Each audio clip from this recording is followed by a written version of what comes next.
Nice, very nice, Snicketchan. Into the dead marshes of Hellfen come the menace from below, led by their Deathmaster. And a bizarre adventure awaits them indeed, for in this rotten river, the Skaven are searching for that sticky, icky green cocaine called Warpstone, the pure stuff of chaos.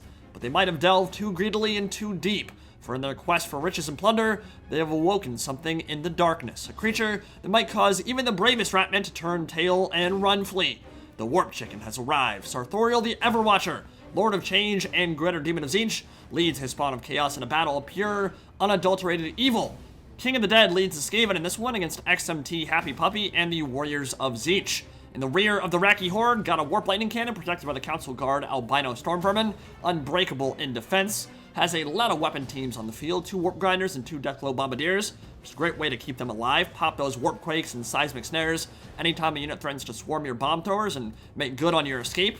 The command center is a Plague Furnace with Pestilent Breath, Birth, and Vermintide, just an amazing tool for grinding through Chaos Infantry, and a Naruto Goon Squad of Snicketcch and an Assassin, with the Deathmaster's Sigil Snare, the Cloak of Shadows, and Assassin's Trophy. If they get on top of Sarthorael, they're gonna make him a sad Birdman. They're supported by the Blight Scab's Plague Pack, Demagoguery granting immune to Psych in an area of effect, and tons of melee potential in those Zealots, and a horde of slaves and clan rats as well, as one might expect from the Thagaraki. Now, I don't know what it is about the Skaven, but I cannot play them at all. I think they might be my worst faction in Warhammer 2, so hopefully King of the Dead will be able to put on a better show than I. Nothing too fancy on the Chaos side for Happy Puppy, really. Just a Warp Chicken with Plague of Rust and a bunch of Chaos Spawn, a unit that's incredibly useful against the Skaven because they don't rely on armor. So the Chaos Spawn charge in, fight alongside a bunch of cheap Marauders and bulldoze their way through Plague Monks and Clan Rats and even Rat Ogres. Their 160 weapon strength will mean they carve through Skaven infantry incredibly quickly. There are 2 Chaos Manticores flying overhead, also a very annoying unit for Skaven to deal with. They cause terror, they can pick and choose their engagements very well until they start rampaging, and they're cheap, so even if the Ratmen do manage to catch one out and kill it, there's a good chance it's already done its job. Frustrating monster to deal with for sure. Staple pickup in this matchup, I think. Now, I will say, people have gotten spoiled from watching only really damn good players play in matches on YouTube, and it's given them maybe unrealistic expectations about how the average match plays out. Rest assured, with these dudes playing, this will not be your average multiplayer battle, but it has been interesting to watch, because even if you went back like 3 or 4 years, still playing the exact same game, same exact trilogy, you'll notice the quality of matches has improved a lot over that span, but I think there's some charm that's been lost, some ridiculous non-meta nonsense and outside-the-box strats you don't see as much when you're only watching super good players play competitively. And the comment section has kind of reflected that change as well. Viewers expecting superhuman feats and flawless gameplay from those that are watching online. Which isn't really fair to the average player, but I guess that's just how the cookie crumbles. But here, with 2 clan players going at it, should be an extremely good show. Chaos is into the front ranks, as we put it into slow motion. Warp Grinders going down, doing their Seismic Snares, and Warp Quakes to tie down all the aggression on the left side. And look at that AoE on that spell. That net is so damn good for Skaven.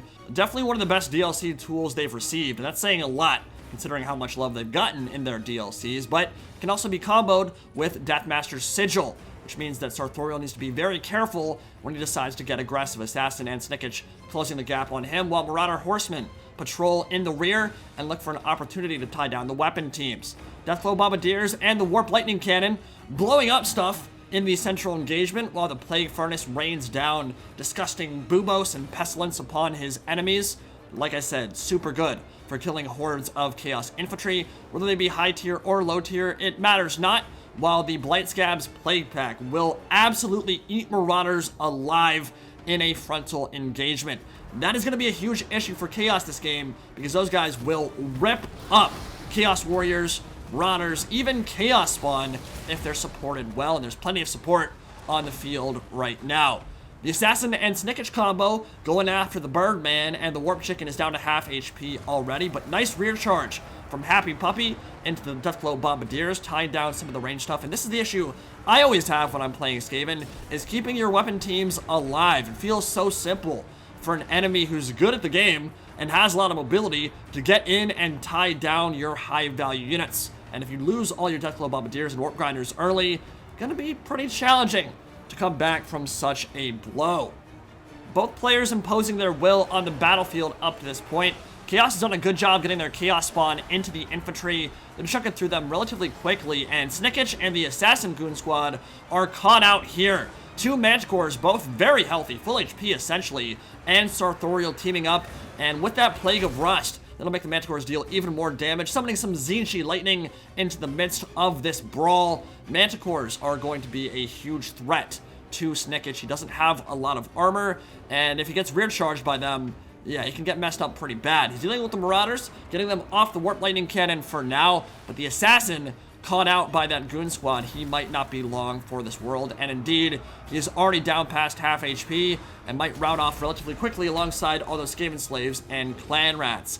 Biggest issue the Assassin and Tzeentch will face, of course, is that they don't have the mass that Sarthorael does, that the Manticores do. They'll get tossed around like ragdolls, and they're not going to be able to do a whole lot when they're getting bullied like that. Yep, already Assassin breaking off from the main line, and it's a lot of gooning potential towards Sarthorael that won't be able to get sent his way. And unfortunately, one of the reasons Sarthorael is so common in this matchup, he has a ton of mass, he's unbreakable, he's hard to kill, and that missile resist is the really big thing. Deathglow Bombardiers and Warp Lightning Cannons don't do a whole lot to him at all. So it'll be up to Tzeentch, really, if they want to strike the killing blow on the Serpent of Tzeentch. Here comes the Manticore on top of the Warp Lightning Cannon. Plague Furnace trying to get a rear charge, but that's not really where it wants to be. Deathmaster Sigil pinning Sarthorael in place, netting him down, and allowing the Albino Council Guard Storm Vermin to close the gap and start chunking into him. That is where they want to be. Those armor-piercing halberds will mess them up pretty bad, and these Blight Scab's Plague Pack have been used incredibly well so far. They have a ton of kills already, and they're fighting Chaos Marauders and Chaos Warriors, which is the perfect engagement for these demagogues, these armor-piercing, plague-wielding zealots. And though Chaos Spawn and Sarthorael could quickly turn that in Chaos's favor if they're not super careful. At the moment, Blightscab's Plague Pack don't actually have a lot of support, but man, they are going to slice through Chaos Warriors like a hot knife through butter, and these infantry not really having a great time in that kind of situation. But Chaos Spawn are certainly murdering Skaven slaves is exactly what they like to do. If they can collapse in on the flank of those demagogues, might be able to finish them off relatively quickly with that high base weapon strength. But Sarthorael dropped super low in that engagement with the Deathmaster. Something about that assassin, the Naruto beast, he's on the hunt. The Hype Beast is clearing off these Marauders off of the Warp Lightning Cannon, and if he's able to get back on top of Sarthorael, should be able to finish him off relatively easily. But here come the Manticores. They're going to make sure that doesn't happen, and both sides already starting to look pretty depleted. Blightscab's Plague Pack pushing through the Chaos Warriors, finishing them off for good, it looks like, and they're quite a bit faster than Chaos Warriors too, so they should have no issues doing that whatsoever. They might want to stay away from Sarthorael and that Chaos Spawn. Only a sliver of health left on Big Bird, on the Lord of Change, but the Marauder Horsemen and the Manticores are still around as another Seismic Quake rips its way across the battlefield. Storm Vermin Halberds, the Council Guard, have been fantastic this game, protecting the Warp Lightning Cannon alongside the Vermintide summon. Sarthorael pinned in place by another Seismic Snare, and the Warp Quake as Blightscab's Plague Pack close the gap and get on top of him. Chaos Spawn and Sarthorael have been kind of frustrated by these two Warp Grinders. I think King of the Dead has used them exceptionally well so far, pinning the highly mobile and high mass units in place as soon as they try to charge in on the Warp Lightning Cannon or the Bombardiers. But those are gone now, and looks like mass rout on the Skaven side, and here is where the terror is going to make a huge impact on the battlefield. Storm Vermin Halberds holding the line, but everything else is breaking. Thagaraki have never exactly been known for their high morale, their high leadership. You can see the Plague Furnace is about to break too, surrounded by Marauder Horsemen.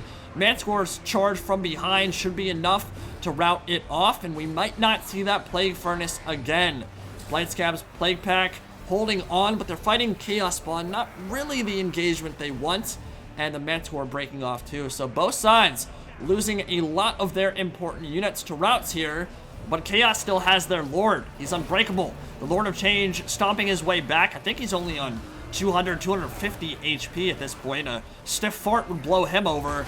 Blightscab's Plague Pack will be finished off by these Chaos Spawn, and a nice Marauder charge. Well played from Happy Puppy, and that I mean, these guys have just been a complete nightmare for Chaos. Almost 200 kills. But the Chaos Warriors and Marauders did return, got the full surround off, and now those Plague Monks are dead. Manticore is relatively healthy considering, or comparing it to what else is on the battlefield. Sarthorael is indeed about 170 HP from death. Both Bombardiers terror routed by the Manticore, and Chaos has the advantage now. This Plague Furnace can't fight Sarthorael in a 1v1. Might be able to knock him over, but not going to be able to land many attacks because its melee attack is very low. And with Plague of Rust going down, lowering the armor even further, and Chaos Spawn supporting, one more strike, the nail in the coffin for the Plague Furnace, and that is a huge swing on the balance of power.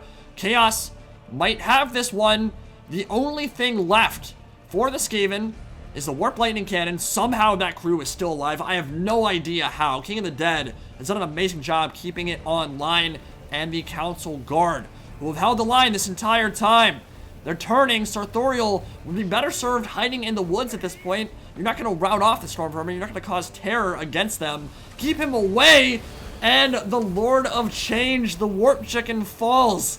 Missile resist and magic resist can only help so much when you only have like 70 HP. He drops. Chaos Warriors and the Manticore charging into melee. Can they rout off this unbreakable Storm Vermin Halberd unit? Council Guard are brave. They're the only brave unit in the entire Skaven roster, really, except maybe Hell Pit Abominations, but I'd say they're probably more stupid than anything. Bounce Bar is heavily in favor of the Warriors of Chaos because they have a Marauder Horseman unit, a Manticore unit, and they still have the Chaos Warriors. They have not shattered yet, so we might see them return. Even Chaos Spawn are funneling in now. It's the battle of the Unbreakables, and Tony Hawk's pro Chaos Spawn coming in with a 720 no-scope, knocking back these halberds. Manticore getting a lot of kills, but stuck in and amongst a bunch of armor-piercing, bonus versus large, unbreakable albinos, and the Manticore just broke off.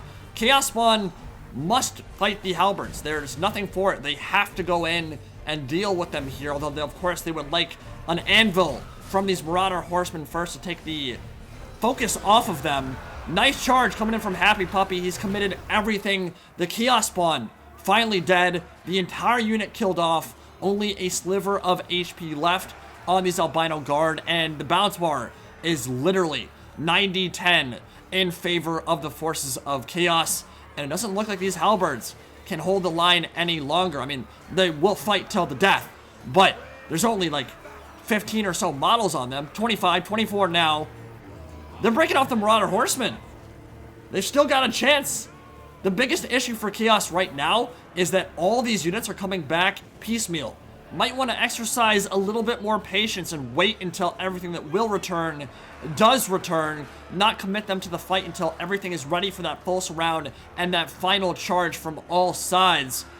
But the Storm Vermin are kicking so much ass right now. One of them's flailing around doing his karate kung fu moves, and these Marauders are going to lose this engagement as well.